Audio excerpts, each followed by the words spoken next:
Hello students, welcome back to Bosco Campus Vision. In the previous session, we had an introduction to technical analysis.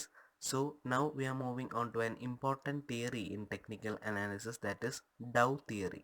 So in this session, we will look into the concept of DOW Theory, the market movements explained in DOW Theory, and the hypothesis of DOW Theory. DOW Theory is a trading approach developed by Charles H Dow. It lays down the guidelines to understand how the market moves and is still the basis of technical analysis.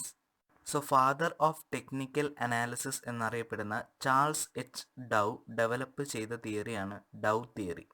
ഒരു market എപ്രകാരമാണ് move ചെയ്യുന്നത് എന്നുള്ള informations provide ചെയ്യുന്ന തിയറിയാണ് ഡൗ theory.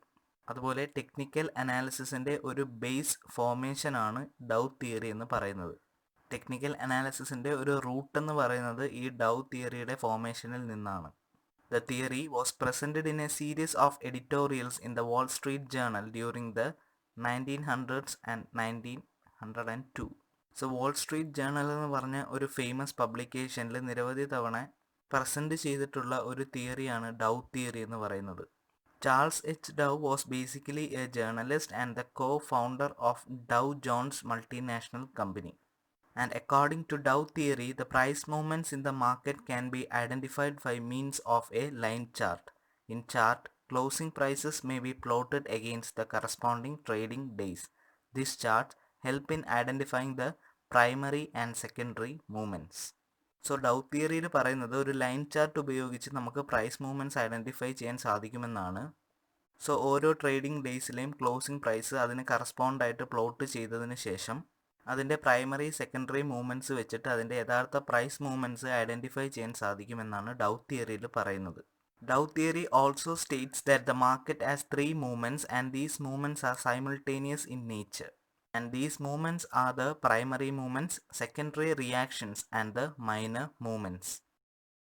So Dow തിയറിയിൽ പറയുന്നത് ഒരു മാർക്കറ്റിന് പ്രധാനമായിട്ടും 3 മൂവ്മെൻറ്റ്സ് ആണ് ഉള്ളത്. First one primary movement, second secondary reactions and the third one is minor movements. First one primary movements. Of the 3 movements, primary movement is considered to be the most important. The primary movement is a long range cycle that carries the entire market up or down. This is the long trend in the market. So ഈ 3 മൂവ്മെൻറ്റ്സിലും ഏറ്റവും important ആയിട്ടുള്ള ഒരു movement ആണ് primary movement എന്ന് പറയുന്നത്. ഏറ്റവും വലിയ range ഉള്ള ഒരു മൂവ്മെൻ്റ് ആണ്. ഒരു മാർക്കറ്റ് സിറ്റുവേഷനെ കുറച്ച് സമയത്തേക്ക് ഒരു പർട്ടിക്കുലർ ട്രെൻഡിലേക്ക് ക്യാരി ചെയ്യാൻ സാധിക്കുന്ന ഒരു മൂവ്മെൻ്റ് ആണ് പ്രൈമറി മൂവ്മെൻ്റ് എന്ന് പറയുന്നത്. And the trend can be either up or down. Market മുകളിലോട്ടാണെങ്കിലും താഴോട്ടാണ് പോകുന്നതെങ്കിലും കുറച്ച് സമയത്തേക്ക് ഹോൾഡ് ചെയ്ത് വെക്കാൻ പറ്റുന്ന ഒരു മൂവ്മെൻ്റ് ആണ് ഈ പ്രൈമറി മൂവ്മെൻ്റ് എന്ന് പറയുന്നത്. And the secondary reactions act as a restraining force on the primary movement. These are in the opposite direction to the primary movement and last only for a short while. These are also called corrections. So ഒരു particular മൂവ്മെൻറ്റിൽ അല്ലെങ്കിൽ ട്രെൻഡിൽ പോകുന്ന ഒരു മാർക്കറ്റിനെ restrain ചെയ്യുന്ന ഒരു ഫോഴ്സിനെയാണ് നമ്മൾ സെക്കൻഡറി റിയാക്ഷൻസ് എന്ന് പറയുന്നത്. സോ ഒരു പ്രൈമറി മൂവ്മെൻറ്റ് സഞ്ചരിക്കുന്ന ഓപ്പോസിറ്റ് ഡയറക്ഷനിലായിരിക്കും സെക്കൻഡറി റിയാക്ഷൻസ് പോകുന്നത്. അതുമാത്രമല്ല, അത് കുറച്ച് സമയത്തേക്ക് മാത്രമേ ഈ സെക്കൻഡറി റിയാക്ഷൻസ് സ്റ്റേ ചെയ്യുകയുള്ളൂ. And they are also called corrections. So ഒരേ ട്രെൻഡിൽ ഈ മാർക്കറ്റ് മൂവ് ചെയ്തുകൊണ്ടിരുന്നു കഴിഞ്ഞാൽ അത് മാർക്കറ്റിനെ നല്ല രീതിയിൽ എഫക്റ്റ് ചെയ്യും. സോ അതിനെ ഒന്ന് റീസ്ട്രെയിൻ ചെയ്ത് വേറൊരു രീതിയിലേക്ക് ഡൈവേർട്ട് ചെയ്യുന്നത് കൊണ്ടാണ് ഇതിനെ നമ്മൾ കറക്ഷൻസ് എന്ന് പറയുന്നത്. For example, when the market is moving upward continuously, this upward movement will be interrupted by the downward movements of short duration. And these are called the secondary reactions. So നമ്മൾ ഈ graph നോക്കിക്കഴിഞ്ഞാൽ മനസ്സിലാവും ഒരു ട്രെൻഡിലേക്ക് market move ചെയ്തുകൊണ്ടിരിക്കുകയാണ്. അപ്പോൾ ആ ട്രെൻഡിനെ ഒന്ന് restrain ചെയ്യുന്ന മൂവ്മെൻറ്റ്സിനെയാണ് നമ്മളിവിടെ സെക്കൻഡറി റിയാക്ഷൻസ് എന്ന് കാണിക്കുന്നത്. പ്രൈമറി മൂവ്മെൻറ്റ്സ് ഒരു ലോങ് ട്രെൻഡാണ്, അത് കുറച്ച് നേരത്തേക്ക് അവിടെ കാണും. സെക്കൻഡറി റിയാക്ഷൻസ് എന്ന് പറയുമ്പോൾ ആ പ്രൈമറി മൂവ്മെൻറ്റിനെ ഒന്ന് ഡൈവേർട്ട് ചെയ്യാൻ വേണ്ടിയിട്ട് വരുന്ന ഒരു ഷോർട്ട് ഡ്യൂറേഷനാണ് സെക്കൻഡറി റിയാക്ഷൻസ് എന്ന് പറയുന്നത്. Next we have the minor movement. The third movement in the market is the minor movements which are the day to day fluctuations in the market. The minor movements are not significant, have no analytical value as they are of very short durations. So primary movement long duration ആണ്, secondary reactions short duration ആണ്, minor movements എന്ന് പറയുന്നത് very short duration ആണ്. മാർക്കറ്റിൽ ഉണ്ടാകുന്ന ചെറിയ ചെറിയ day to day ഫ്ലക്ച്വേഷൻസിനെയാണ് നമ്മൾ മൈനർ മൂവ്മെൻറ്റ്സ് എന്ന് പറയുന്നത്. ഇതിന് വലിയ സിഗ്നിഫിക്കൻസോ ഇമ്പോർട്ടൻസോ ഒന്നും കൊടുക്കാറില്ല, ബിക്കോസ് അത് ചെറിയ ഫ്ലക്ച്വേഷൻസ് മാത്രമേ വരുത്താറുള്ളൂ.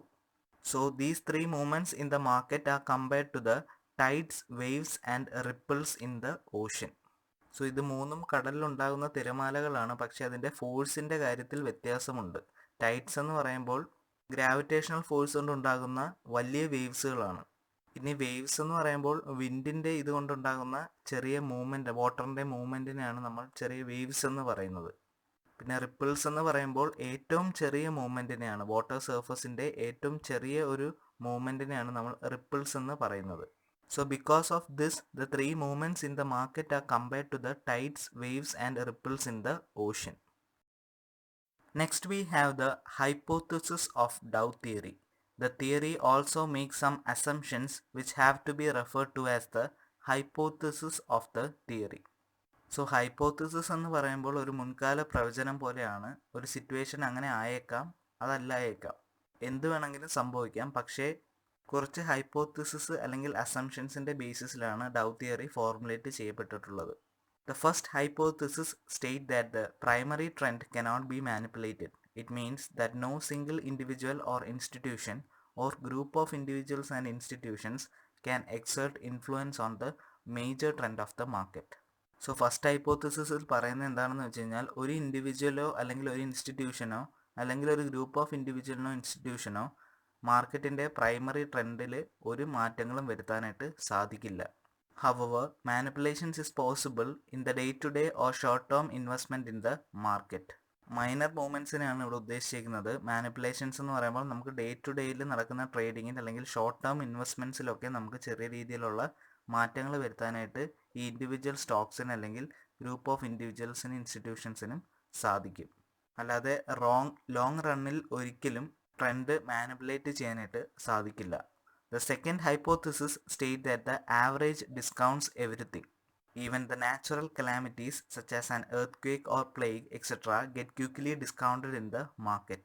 Market discounts everything known and predictable about the stock that is likely to affect the demand and supply position of the stock.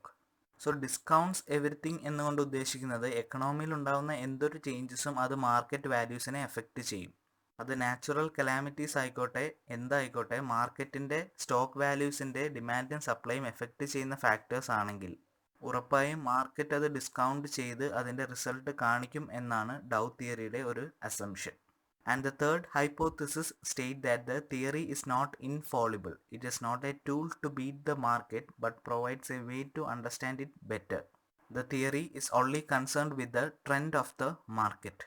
So ഈ തിയറി ഉപയോഗിച്ച് നമുക്ക് മാർക്കറ്റ് ബീറ്റ് ചെയ്യാനൊന്നും സാധിക്കില്ല. അതായത് നമുക്ക് വാല്യൂസൊക്കെ ഫോർകാസ്റ്റ് ചെയ്യാനോ അല്ലെങ്കിൽ ബുൾ മാർക്കറ്റിൽ ബെയർ മാർക്കറ്റിലുള്ള പ്രൈസിൻ്റെ പൊസിഷനൊക്കെ നമുക്ക് ഫോർകാസ്റ്റ് ചെയ്യാനൊന്നും സാധിക്കില്ല. It only provides a way to understand the market better. ഒരു മാർക്കറ്റിൻ്റെ ട്രെൻഡ് എങ്ങനെയാണെന്ന് നമുക്ക് നന്നായിട്ട് മനസ്സിലാക്കി തരാൻ ഡൗ തിയറിക്ക് സാധിക്കും. So the theory is not infallible. So these are some of the main assumptions referred to as the hypothesis of the Dow theory.